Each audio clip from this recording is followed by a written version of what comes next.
Hello everyone, আসসালামু আলাইকুম। যে আমার ছাদ বাগানে দেখতে পারতেছেন সাদা বেগুনের গাছ, বেগুন কাটতেছি। এদিকে আবার আগাছাও কেটে দিচ্ছি, পাতা কাটতেছি। এই যে দেখতে পারতেছেন কত সুন্দর করে যে ছাদের উপরে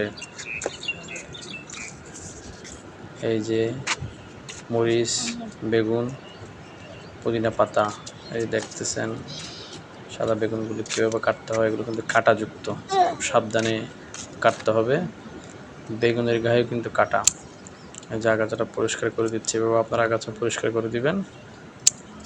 এই যে দেখতে পাচ্ছেন এই যে বেগুন খুব কাটা, সাবধানের সহিত এগুলো কাটতে হবে, নাহলে কিন্তু কাটা ঢুকে যাবে। দেখতে কত সুন্দর, বেগুনগুলো দেখতে খুব সুন্দর লাগতেছে। এই যে টমেটো, মাশাআল্লাহ অনেকগুলো হয়েছে। কত সুন্দর করে আমি এগুলো কাটতেছি, দেখতেছেন। এই যে টমেটো, সাথে আমার পোলাও জুটতেছে কিন্তু ছাদে। এই যে সবগুলা নিয়ে আসছি। এই যে বেগুন, টমেটো, এই যে আরেক প্রকার বেগুনও আছে। এগুলো ছাদ থেকে আজকে নিলাম। এভাবে সপ্তাহ পর পর কিন্তু এতগুলো ফলন দেয়। এভাবে আপনারা চাইলে ছাদ বাগানে ছোটোখাটো একটা বাগান করতে পারেন।